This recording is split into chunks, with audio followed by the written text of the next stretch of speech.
Well, I'll make an effort to live up to the reputation of being disreputable. But I was asked to talk about an important topic, dilemmas in a humanitarian intervention. And there are a number of very striking dilemmas. One question that arises about humanitarian intervention is whether the category even exists. Are there examples of it? And that's a serious question. I'll talk about it. It's kind of surprising in many ways that you should even ask the question, because there are so many perfectly straightforward and simple forms of humanitarian intervention which could have a massive effect and cost virtually nothing. So, for example, according to the Lancet, the leading world medical journal in England, 6 million infants die every year just from lack of, from the failure to apply very simple procedures, which would cost almost nothing. There are some, I just happen to have come from a conference in Norway of a group called Academics Stand Against Poverty, where Norwegian doctors talked about this, and their political scientists pointed out that they've done studies, and it shows that a tiny percentage of the GDP of the rich countries would suffice to save 6 million infants every year. That's not a small number, and there are many other similar things. That's elementary forms of humanitarian intervention. No controversies about doing it, no votes at the United Nations, just a willingness to spend what amounts to pennies on the part of the rich countries. Nevertheless, it is a question whether this doesn't exist, and we can ask whether the general category exists. Actually, that question arises right away in the first serious essay about the topic of humanitarian intervention term. It's 1859. The term wasn't used, but that's what it's about. This is an essay by John Stuart Mill, and it's of particular significance, not only because of its content, it is kind of the classical essay on the topic, but because of who he was. He was a man of unusual moral integrity, intelligence, pretty hard to match him. And it turns out that with a few changes of names, the content of his essay could appear today, I think. I'll quote you some of the central parts. I don't want to paraphrase. There was a view in England at the time, this is the late 1850s, that England, which was of course the world's hegemonic power of the day, that England should keep away from intervention unless, I'm quoting him, unless its safety is threatened or any of its interests hostilely and unfairly are endangered. But Mill objected to that standard view. He thought that was a mistake. And the reason was, he said, that England is a novelty in the world. It's a remarkable nation that acts only in the service of others. It's dedicated to peace, but if the aggressions of barbarians force it to a successful war, it selflessly bears the cost, while the fruits it shares in fraternal equality with the whole human race. That even includes the barbarians that it conquered for their own benefit. He does say that England has a fault, misplaced modesty. That leads Englishmen to abnegate the character which we might with truth lay claim to, of being incomparably the most conscientious of all nations in our national acts. England is not only peerless, but near perfect. It has no aggressive designs. It desires no benefit to itself at the expense of others. Its policies are blameless and laudable. And he went on to say that England should not be deterred by the fact that it is held up to obloquy on the continent, Incidentally, the thoughts of others outside the continent don't enter into this question, including those who Adam Smith referred to long before when he condemned what he called the savage injustice of the Europeans, particularly the vile acts of the British in India, but not by 1859. It's only that England receives obloquy on the continent, held up to obloquy on the continent. But he nevertheless said, despite this, England should be ready to intervene in the service of others, of course. However, its motives may be misrepresented by those who cannot believe the magnificence that is before their eyes and attribute cynical motives to the British.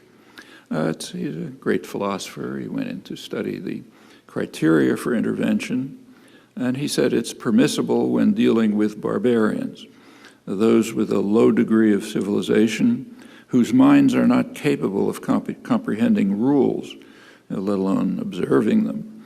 These barbarians, which is essentially everyone outside of Europe, even outside of England, they need the protection of a civilized power of Christian Europe, particularly, of course, the noblest among them. Well, it's interesting to look at the timing of when Mill was writing. It was 1859. That was right after the public exposure, very public exposure, of Britain's vicious atrocities in India in suppressing what in British history is called the Indian Mutiny, a rebellion in India. This was, I might tell you how Jawaharlal Nehru described it in his History of India, written from his prison cell. He was imprisoned by the British. He described it as a ghastly and horrible picture showing man at his worst, citing contemporary records, both British and Indian, which are quite accurate. This, incidentally, was not long after the Irish famine, horrible Irish famine, in which the England's role was not obscure. It was also in the midst of the Second Opium War. That was 1856 to 1860. This is right in the middle of it when Mill was writing.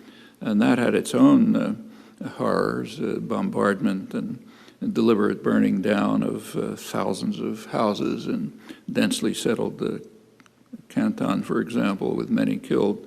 That had caused such an uproar in England that Parliament was dissolved and a new election was called, all of this shortly before Mill wrote. And of course he knew all about it. He was an educated, literate person. He was also an official of the East India Company, which was right at the center of the atrocities in India. Well, that's the context. In short, we can say that England was the 19th century counterpart of today's, I'm now quoting, today's idealistic new world bent on ending inhumanity in a noble phase of its foreign policy, pursuing policies with a saintly glow. I'm quoting the New York Times, leading commentators in the 1990s. At the end of the 90s, the nation reached the height of its glory, acting from altruism and moral fervor alone. It's a historian, David Fromkin, dedicating itself for the first time in history to principles and values instead of self-interest, Václav Havel, and thus opening a new era of enlightenment, very much like England, the England that Mill was describing. That raises some questions, plainly. If that's the peak of nobility of humanitarian intervention, exactly what is humanitarian intervention? I should say that there was very little writing about humanitarian intervention after Mill and up till the 1990s. That's when the flurry of writing and discussion and the concept really reached public attention, became a major topic of international efforts and discussion debate and discussion in intellectual circles. We might ask, why the 1990s?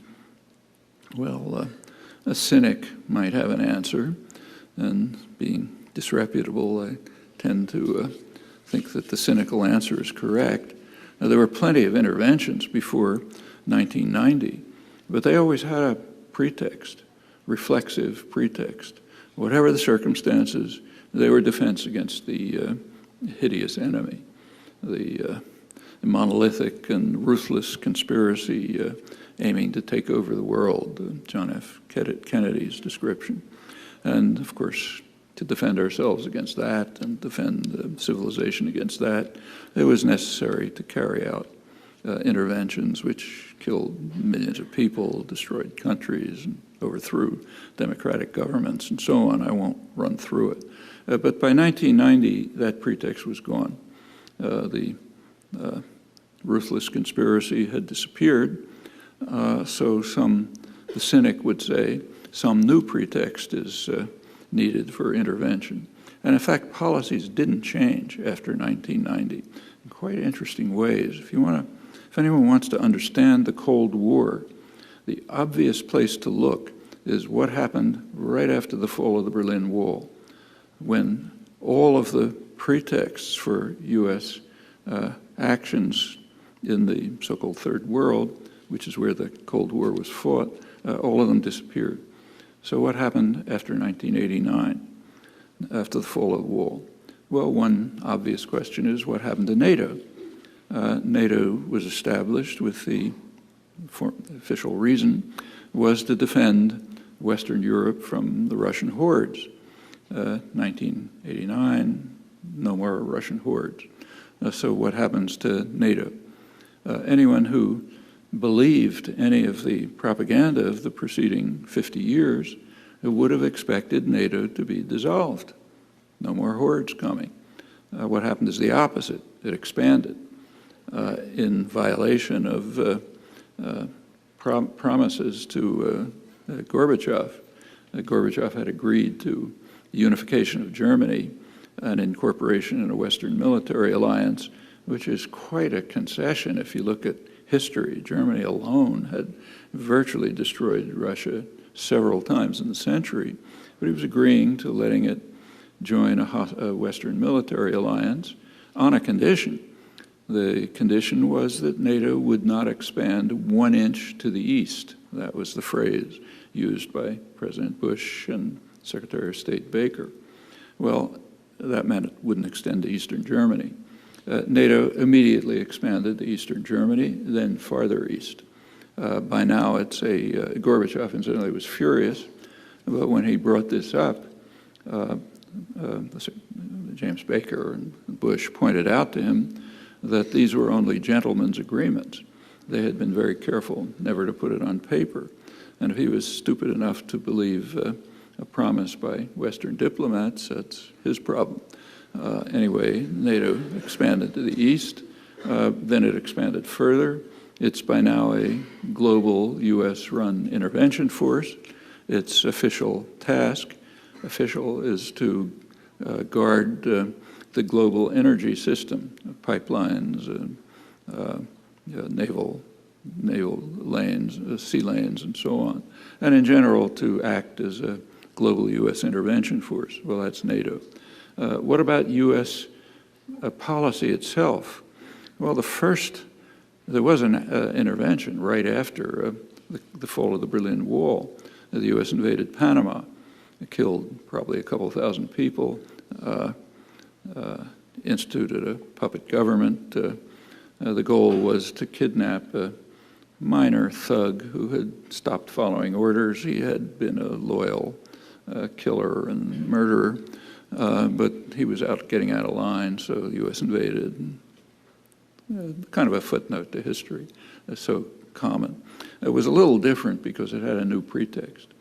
The pretext wasn't the Russians are coming, but there's Hispanic narco-traffickers are trying to destroy the United States, and we have to go after them, about as plausible as the Russians are coming. There was also an interesting comment on the invasion by Elliott Abrams, who had been Undersecretary of State in the Reagan administration until he was removed for lying to Congress, felonies, and so on, then reinstated. He pointed out accurately that this was the first time that the U.S. could intervene anywhere without concern that there might be a Russian reaction somewhere. They wouldn't try to block U.S. intervention, they're not that crazy, but they might do something somewhere else. However, not this time, so it was safe intervention. There were also foreign policy decisions made right away. And again, anyone who wants to understand the Cold War would look exactly at these. The Bush administration, this is Bush 1, immediately instituted a new national security strategy and passed a defense budget, which were quite interesting. You should read them. I've reviewed them if you like. Basically what they said is everything is going to remain exactly as before, but with new pretexts. So we still need a huge military system. It's roughly comparable to the rest of the world combined. It's not to defend ourselves from the Russians. It's because of, literally, the technological sophistication of third world powers. You're not supposed to laugh if you're a well-educated intellectual and academic, and nobody laughed. So that's why we need this huge military system. We still need huge intervention forces aimed at the Middle East. And then comes an interesting phrase, aimed at the Middle East, where the serious problems that we faced could not have been laid at the Kremlin's door. In other words, I'm sorry, folks, we've been lying to you for 50 years. It's really independent nationalism. Now we can't lie anymore, so it wasn't the Kremlin that was responsible. We still need them. We still need to maintain what's called the defense industrial base. It's kind of a euphemism for high-tech industry, largely financed, supported, in fact, initiated in many respects by the state under the pretext of defense, but now we got to maintain it, but for other reasons. Well, those are the major changes, non-changes, after the fall of the wall, the disappearance of the Soviet Union. But there was an ideological change, too. A sudden interest in the concept of humanitarian intervention. A lot, since then, huge literature and so on. So going back to the cynical interpretation, one might suggest a new pretext was needed for intervention. Well, you can decide that. This went on through the 90s. Finally, in 1999 came the jewel in the crown, the bombing of Serbia, the Kosovo bombing. And that's what elicited a lot of this elevated rhetoric that I mentioned about principles and values for the first time, pure altruism and so on. The bombing in Kosovo is one of the best documented events maybe in history, certainly in modern history. We have two massive State Department compilations of events that took place prior to the bombing. We have NATO records. We have UN records. We have the British parliamentary inquiry into it. There were monitors on the ground, OSCE monitors reporting regularly. All that's available. This documentation is not only massive, but uniform. It concludes that it was a pretty ugly place with some level of atrocities going on, divided between the Serbs and the KLA, the guerrilla force that was mostly attacking from Albania. And it was pretty well divided. I mean, the British, the most hawkish element of the coalition, they actually thought that the KLA was responsible for most of the atrocities. Well, that was what was going on up until March 1999. At that point, a decision was made to bomb. And the question was, well, what's going to happen? The general in charge, General Clark, spoke to the Clinton White House, Secretary of State Albright, National Security Advisor Berger. We have the records. And they asked him, well, what's going to happen if you bomb? He said, well, if we bomb, The Serbs obviously can't react to our bombing, but they'll react where they're strong. They'll react on the ground. So they'll carry out atrocities on the ground. That'll be the effect of the bombing. Then he was asked, well, what do you do then? They said, we bomb more. When the bombing started at the end of March, he informed the press that it is predictable, his words, that there will be atrocities.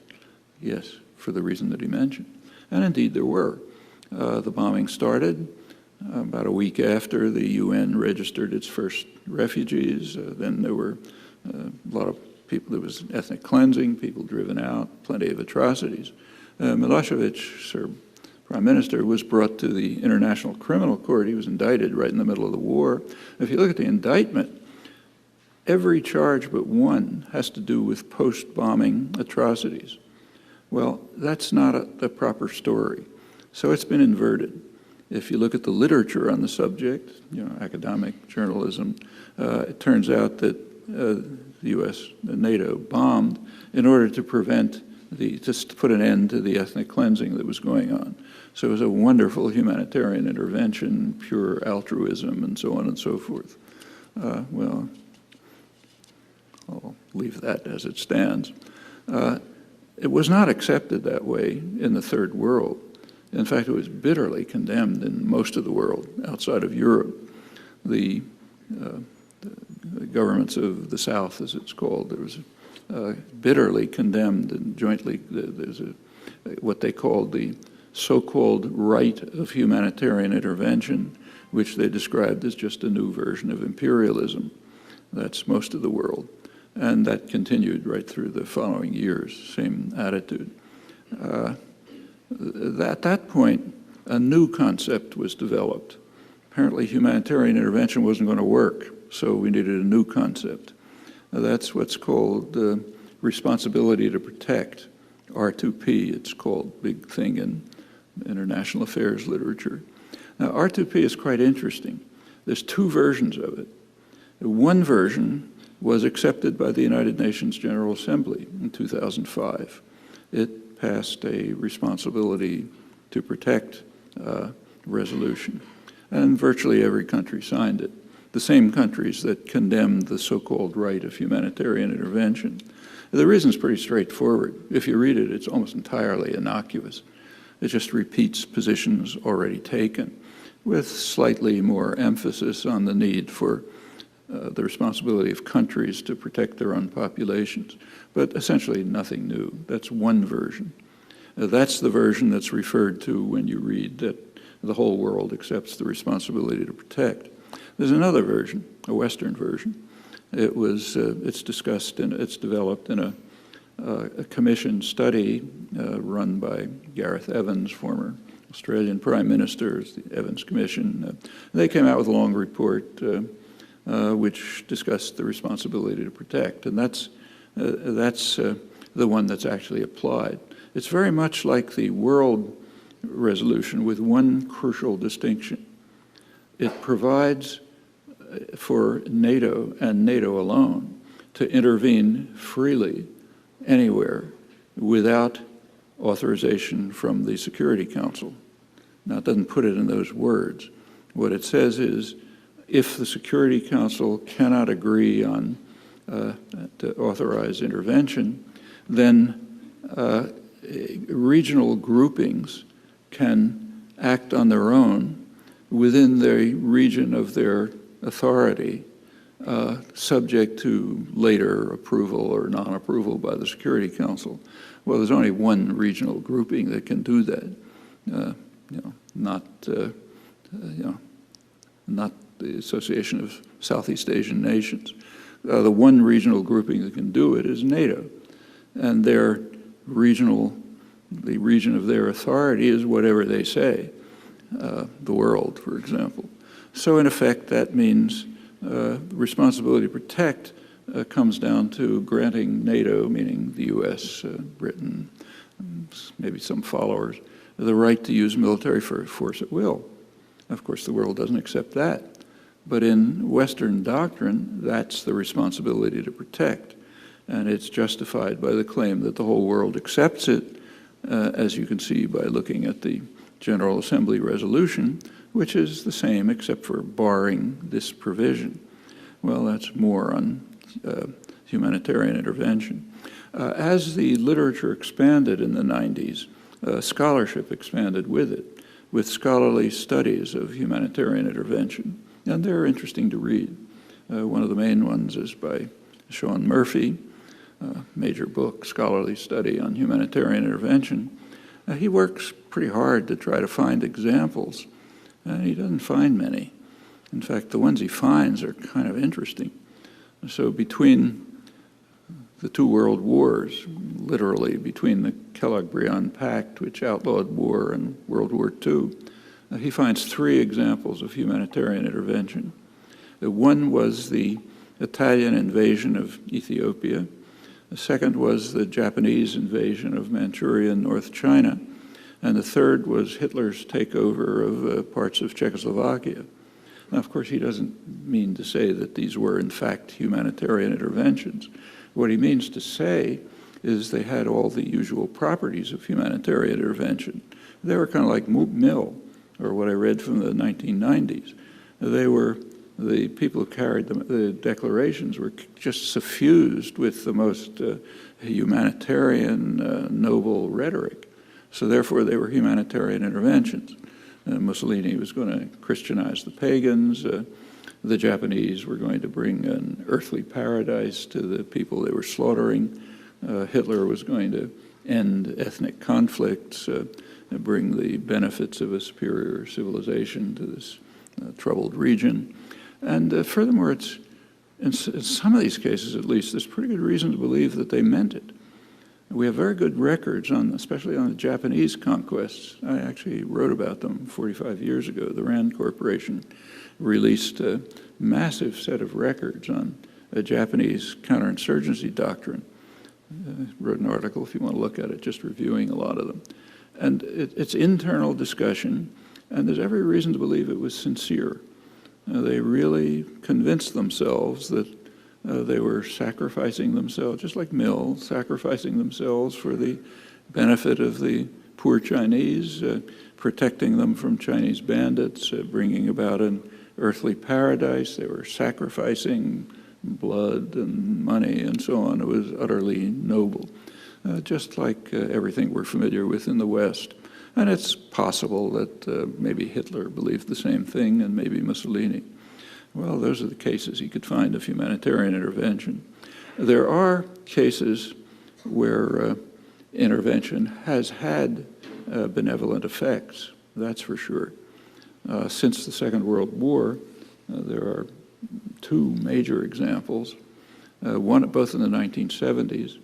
One was 1971, when India intervened in East Pakistan, what's now Bangladesh, and put an end to Pakistani atrocities, which were killing hundreds of thousands of people, horrifying atrocities.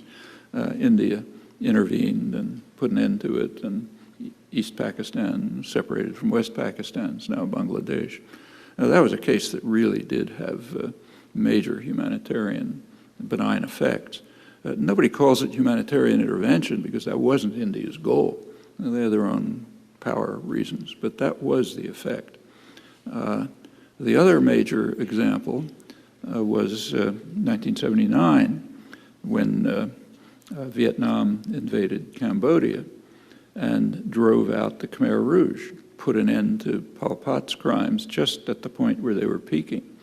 They were driven, and that again had, Vietnam I don't know if they did, but they could have argued defensive purposes. They were being attacked across the border from Khmer extremists.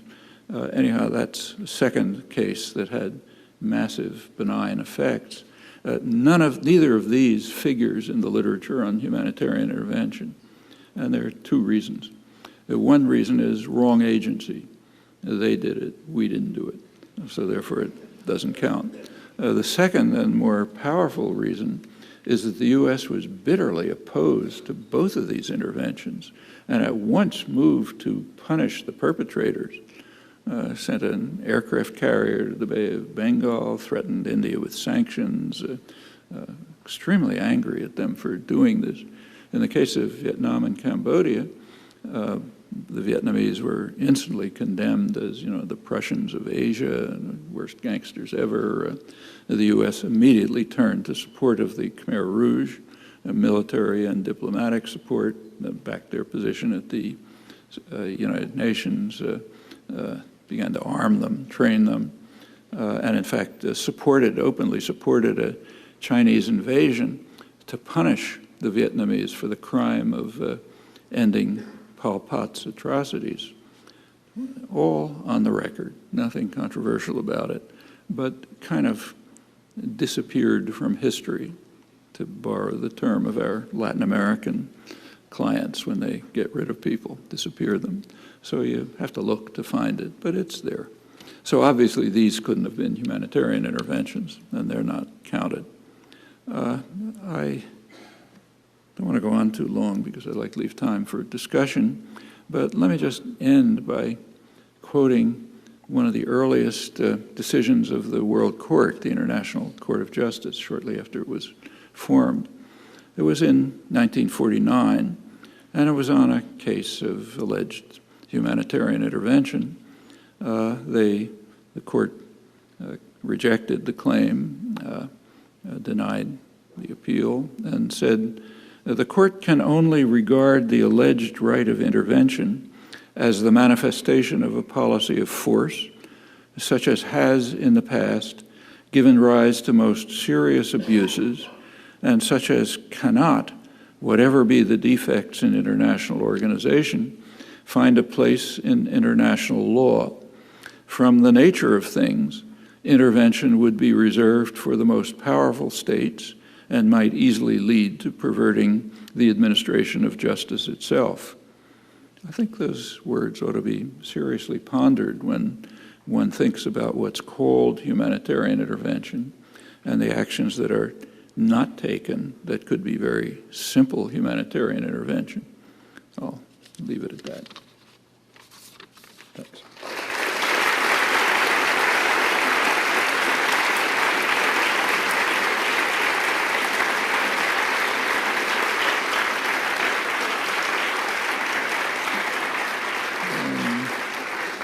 I think there are some mics around somewhere. There, we're going to tag team a little bit for these questions. So we have about half an hour for questions for Professor Chomsky. If you'll put your hands up nice and high, state your question loudly, I will solemnly restate your question for the microphone. And we'd like to hear from lots of people. Yes, please. Yeah, and the second tier up there. How do you feel about the American label of terrorism and influence in the Middle East? That one? So the question is, do you mean the American use of the word terrorist to describe? So the question is the use of the word terrorist. What about the use of the word terrorism? That's an interesting one. Actually, I've written a lot about it if you're interested, so you can find stuff in print. I started writing about terrorism I started writing about it explicitly in 1981. The reason was that Ronald Reagan had just declared a war on terror. The Reagan administration came into office declaring that a prime focus of its foreign policy would be state-directed international terrorism, plague of the modern age, return to barbarism in our times, on and on. And there was a lot of public literature, Claire Sterling, Jean Kirkpatrick, and so on. So I started writing about it. And I did something utterly disreputable. I used the official definition of the word terrorism from the U.S. Code and Army manuals and British law. They're all approximately the same. Well, if you use that word, the definition, it follows almost immediately that the U.S. is the leading perpetrator of terror, of international terrorism, Britain the second, Israel the third, and so on. Oh, that won't work. So therefore, all this work is and I gave plenty of examples. It's easy to find them. In fact, Reagan's war on terror has also been disappeared. When Bush declared a war on terror in 2001, he was redeclaring it, but you'll have to look hard to find that. The reason is that Reagan's so-called war on terror immediately turned into a vicious terrorist war. Hundreds of thousands of corpses in Central America, well over 1 million in Southern Africa. Reagan was strongly supporting apartheid South Africa as part of the war on terror. He had to defend South Africa from the African National Congress. In 1988, the Pentagon declared it to be one of the more notorious terrorist groups in the world. Obviously, we had to defend South Africans against that. In fact, Mandela himself was just taken off the terrorist list about 2 years ago. Now he can come to the U.S. without special dispensation. And tens of thousands in the Middle East, and in general, it was a major horror story. So that's wiped out of history. But an interesting industry developed at that point, early 80s, to try to find a definition of terror. It's considered something extremely difficult to define. So there are academic publications, international conferences, lots of literature trying to somehow define this complex concept. It seems to me there's a very simple definition. It's in the U.S. Code, in Army manuals, and in British law. Just take that definition. Works fine. But there's a problem with that definition. It doesn't differentiate between what we do to them and what they do to us. So therefore, can't be. So you got to find a concept of terror which will be restricted to what they do to us, not what we do to them. And that's subtle and difficult. You can see why a lot of academic research and conferences and so on. And we see that all the time. We just saw it a couple of days ago.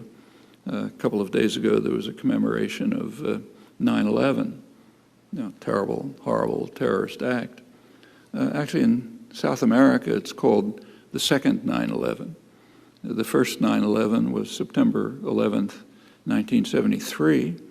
That's when U.S. initiated and U.S. supported military coup took place in Chile, overthrowing the parliamentary government, killing the president, installing a vicious military dictatorship which killed thousands of people, tortured tens of thousands, established an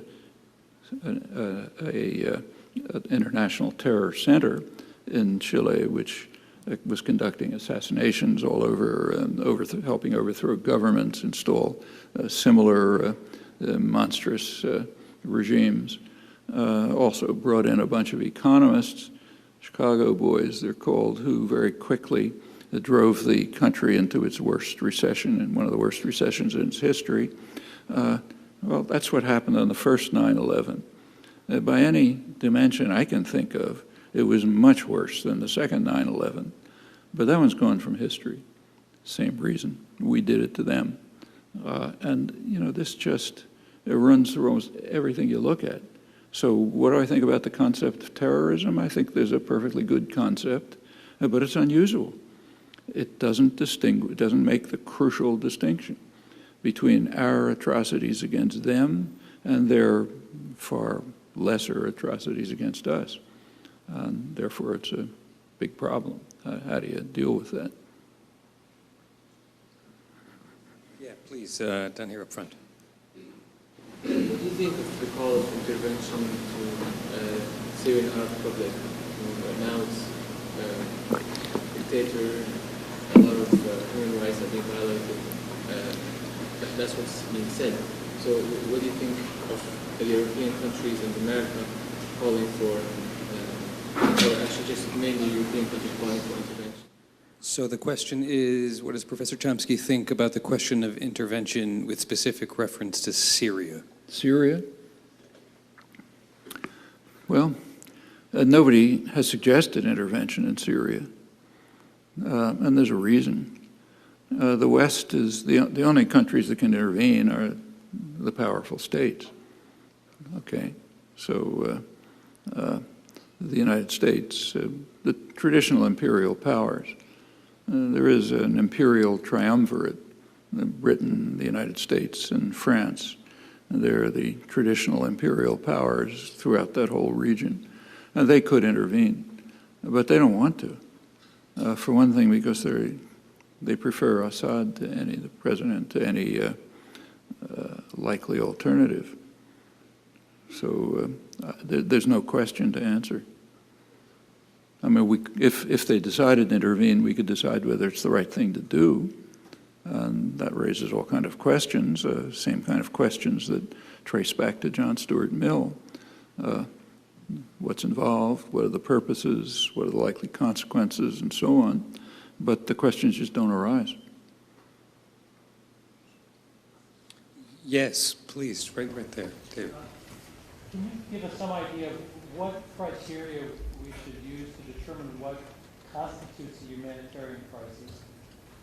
What criteria we should use to constitute appropriate action in response to a humanitarian crisis? And what criteria we should use to determine who is the appropriate agency to respond to humanitarian crisis? I understand. Well, we really have to look at it on a case-by-case basis. I think it's really hard to find. I mean, you can make some general statements, but the trick is to apply them to particular cases. So let's look at the particular humanitarian crises and see what we can do about it, okay? So take, say, the 1990s, the period when the U.S. was in a noble phase of its foreign policy with a saintly glow. We can look, there were many humanitarian crises then. One of the worst of them was in Iraq. U.S. sanctions in Iraq killed hundreds of thousands of people, maybe up to 1 million people. They strengthened Saddam Hussein. They destroyed any possibility of any uprising against Saddam. They forced the population to rely on him for survival. They were so horrendous that the administrators of the so-called oil for food program, two distinguished international diplomats, Dennis Halliday, Hans von Sponeck, both of them resigned in protest because they regarded the sanctions they were asked to administer as genocidal. Okay? Actually, just yesterday, I got a letter from Hans von Sponeck thanking me for having brought this up in a discussion in Oslo a couple of days ago, which was about your question. So yes, that there would be an easy way to end that humanitarian crisis, namely, don't take part in it. Okay, that's easy, doesn't cost anything. And there are many like that. One that was going on at the same time actually was in Turkey, not in the Balkans, inside NATO, not near NATO. Turkey at that time was carrying out vicious atrocities, trying to suppress a Kurdish protest movement in southeastern Turkey. Kurds were deprived of the most elementary rights. They couldn't speak Turkish legally, couldn't have the Turkish colors, anything. Had to pretend to be mountain Turks, as they were called. And there was an uprising, and Turkey launched a counterinsurgency campaign, killed tens of thousands of people, destroyed about 3,500 towns and villages, drove roughly 3 million people, something like that, out of the region. That was pretty awful. There was an easy way to stop that, namely stop participating in it. The arms were coming almost entirely from the United States, about 80%. As the atrocities increased, U.S. arms increased. In the year 1997, which incidentally is the year when Clinton was praised for the noble phase of his foreign policy with a saintly glow in the New York Times, in that year, Clinton sent more arms to Turkey than in the entire Cold War period combined up until the onset of the insurgency. So yes, there's an easy way to stop that one, stop providing the arms. And if you like, I can run through a lot of other cases. So many cases of major atrocities can very easily be stopped by stopping our participation in them. And it works. One case that illustrated that is the Indonesian invasion of East Timor. in 1975, authorized by the United States, supported U.S.-provided arms. Britain came in, provided, in fact, most of the arms. This one was about as close to genocidal as anything in the post-war period. It was aggression and invasion and occupation. It wiped out maybe a quarter of the population, a third of the population. That went on right through 1999, always with strong U.S. support. The atrocities there were worse in 1999 than anything reported in Kosovo. And in fact, of course, the background was incomparably worse than anything in the Balkans. Finally, in September 1999, under quite a lot of domestic and international pressure, Clinton quietly informed the Indonesians that the game was over. He told them, "You're going to have to leave." They left instantly, a day later. It could have been done for the preceding 25 years. That's now called a humanitarian intervention with a level of cynicism I don't know how to describe. So yeah, you could stop that one too. And there are many other cases like that. But those are not the kind of cases that are ever discussed. The only cases that are discussed is what are the criteria when somebody else is carrying out a crime. Okay, that's harder. It's much harder to stop somebody else's crimes than to stop your own. And what are the criteria? Well, difficult criteria. You have to ask what are the purposes, what are the likely consequences, what are the general effects. A lot of particular considerations have to be looked at, which are complex. But I don't really, it could be an interesting question. I don't think there's much point discussing it, frankly, because the question almost never arises. In fact, I can't think of a case where it's arisen. As I said at the very beginning, it's hard to find a case in history of a genuine humanitarian intervention, one carried out for humanitarian goals and with consideration of what the consequences would be. And since if the question doesn't arise, it's very hard to answer. Yes, please, right here up front. NATO claimed humanitarian intervention in Libya. Was it? So the question is, was the recent NATO incursion into Libya humanitarian? Well, there were two interventions in Libya. We have to distinguish them. One was both by the imperial triumvirate. In both cases, it was the U.S., France, and Britain, mainly France and Britain, the traditional imperial powers. The first one had substantial global support. It was authorized by the United Nations. You look at United Nations Security Council Resolution 1973, which had a fair amount of international support. It called for a no-fly zone and actions to protect civilians. As soon as that was passed, came the second intervention, namely the decision of the imperial triumvirate to violate 1973. That's exactly what happened. They instantly intervened, not to protect civilians, and not with a no-fly zone, but to participate in a rebellion. And they participated actively in a rebellion. Finally, the rebellion succeeded with NATO support. So we have to ask which of these interventions we're talking about. In my personal opinion, I wrote about it at the time, I thought that the first one, it could be justified. The decision to institute a no-fly zone and to protect civilians, I thought made sense.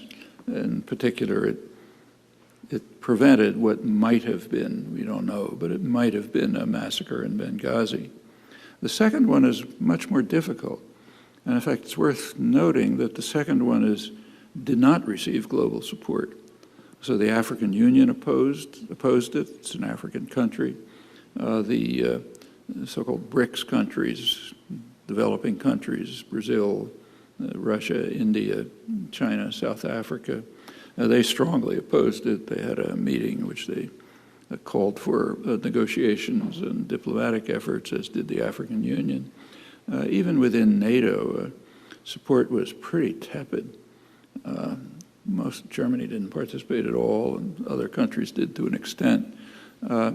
Part of the formal justification is that the Arab League requested it. That's just not true. The first intervention, the UN resolution, had limited support from the Arab League. A minority of Arab League countries approved it, mostly the Gulf countries, not the regional ones. The second intervention is no support from the Arab League. Qatar provided a couple of airplanes, nobody else. Turkey didn't support it, the major NATO party nearby. And most countries called for negotiations and an effort at diplomacy, which might have worked or might not have. The actual second intervention, according to the rebel leadership, it killed about 30,000 people. It's not slight. Libya is a complicated society. It's a tribal society. The beginning of the uprising in Benghazi is, a region of Libya which is pretty much separated from the tribal society. The Western uprising, Misrata, conquest of Tripoli, that's Western tribes, partly Bedouin tribes, not Bedouin, Berber tribes, partly Libyan. They're the ones who did the fighting there. They're kind of bitter. They're the ones who, in fact, now have the military command. It's what there's an article about it in today's New York Times. Right now, it's not being reported much. The NATO is bombing the bases of the largest Libyan tribe, which happens to be supportive of Gaddafi. So there's a lot to say about it. I mean, maybe you can make an argument for it, maybe not, but a case has to be made. I don't think there's even been an effort to make the case. I might mention, as with regard to the Arab League call for a no-fly zone, limited call, at the same time they called for a no-fly zone over Gaza. Well, you can see how far that went. So there's a lot of questions to ask. I don't think there's a simple answer, frankly. But incidentally, as to what the goals were, of course, they're professed to be completely humanitarian, but it's worth remembering that when a state claims, not only a state, but its intellectual class and others, when they claim to be acting on humanitarian grounds, that statement, in the technical sense, carries zero information. And the reason is it's completely predictable. That happens all the time. I gave a couple of examples, Hitler, Mussolini, John Stuart Mill, you pick them. Just about every use of force is vested in noble humanitarian terms. If something's predictable, it just doesn't carry any information, so you disregard it. You dismiss it. It doesn't mean anything. So then you have to ask, was it really with humanitarian intent? Well, there you have to judge. One interesting piece of evidence, perhaps, is that the day in which the Western tribes were beginning to enter Tripoli, you take a look at the New York Times, the business section, the lead story in the business section had a title, something like Energy Corporations Scramble to Gain Libyan Oil Contracts. Maybe irrelevant, maybe not. You can decide. But whether it was justified or not, I don't think it begins to meet the criteria for humanitarian intervention. So here in the first balcony on the left, right up front, just there, yeah. You said before that you can't visualize or anticipate peace between Palestinians and Israelis being realized. What do you suggest players in that conflict aspire for, and what do you yourself aspire for in that region? So the question is, what would be a proper resolution to the conflict between the Palestinians and the Israelis? Well, I'm pretty conservative. I still have the same views I had in the 1940s when I was a Zionist youth leader. Those views were then called Zionist. They're now called anti-Zionist, but the views are approximately the same. Circumstances, of course, changed since the 1940s, so, judgment on what should be done at least in the short-term changes. Right now, in fact, for the last roughly 40 years, 35 years to be exact, there's been a pretty straightforward, simple, short-term settlement. I wouldn't call it a solution because I don't think it's much of a solution, but at least a settlement that would reduce the cycle of violence, maybe eliminate it, prepare a way for further steps. And everyone knows what it is all over the world. There's an overwhelming international consensus on it. It's one of the simplest problems in the world to solve from the point of view of not solve, but settle in these terms. And that's a two-state settlement on the internationally recognized border, and I'll quote the official terms, with minor and mutual modifications. That was the position of the United States from 1967 to the mid-70s, at a time when the United States was still part of the world on this issue. So a two-state settlement, international border, minor and mutual modifications, straightening out lines from a ceasefire lines and stuff. And then various things to do about Jerusalem refugees and so on. As I said, there's overwhelming agreement on that. There's one barrier to it, the same one there's been for 35 years. The United States won't accept it. And of course, the United States has overwhelming power. Israel, of course, rejects it, and can reject it as long as the United States backs them. So that's a short-term settlement. If it can be instituted, and I don't think it's that hard, frankly. So if the United States gives orders to Israel, it has no choice but to accept them. The relations of power make that obvious. And the orders can be pretty simple. Withdraw the army from the occupied territories. In fact, Human Rights Watch, not a particularly radical organization, has called on the United States to withdraw any funding to Israel that has anything to do with the occupied territories or with discrimination within Israel. That's Human Rights Watch. Amnesty International has called for an arms embargo. Well, just simple steps like that would lead Israel to make a decision. Are we going to withdraw the army from the territories where everyone agrees it's criminal occupation, even Israel?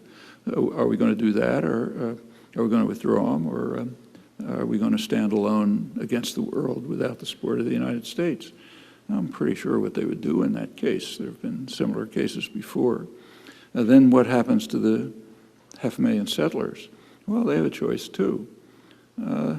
If they can climb into the trucks that Israel will provide for them and move from their subsidized homes in the territories to subsidized homes in Israel. And my guess is probably 90% of them will do that. There's probably a segment of religious Jews from Brooklyn who will want to cling on to every rock. Okay, they can do that. They'll be in the Palestinian state. It's not a big problem. What would happen after that? Well, we can only speculate, but my guess is that what would happen after that, at the border, anyone who's been in the region knows that you just can't cut a line through that small territory that makes any sense at all. So my guess is that what would happen is, as has been happening occasionally, is that cultural, commercial, social relations would develop, and gradually over time the border would begin to erode. And you could move towards some sort of binational federation in the former Palestine. Actually, that was my view in the 1940s, and as I say, it still is. And that's not the end of the road either. Sometimes that's called a one-state solution. It's a confusing term. The country itself is bordered by imperial decisions.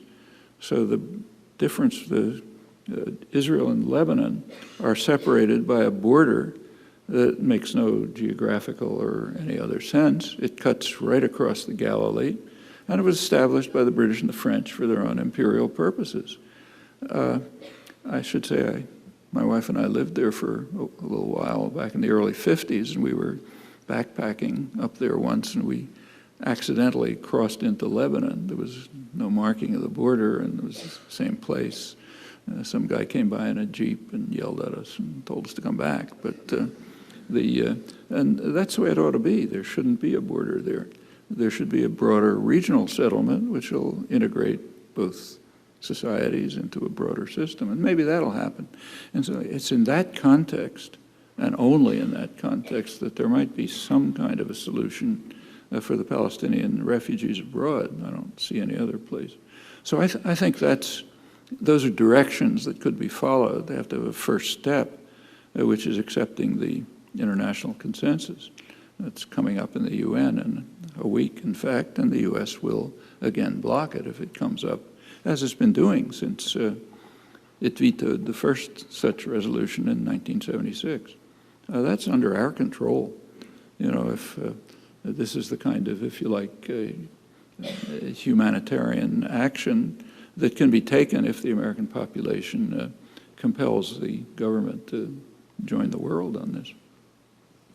This is painful to say, but we have time for one more question. I should tell you that if you wish to stay behind, Professor Chomsky will be signing books just for a little bit in the lobby outside. Yeah, right down here, up front, please. Partition of India, I think, was one of the instances of most unnecessary violence. How do you think Gandhi, Nehru, and Jinnah, did they have the power to initiate a humanitarian intervention, and in particular Gandhi, in that event? So the question begins with the observation that the partition of India was unusually violent.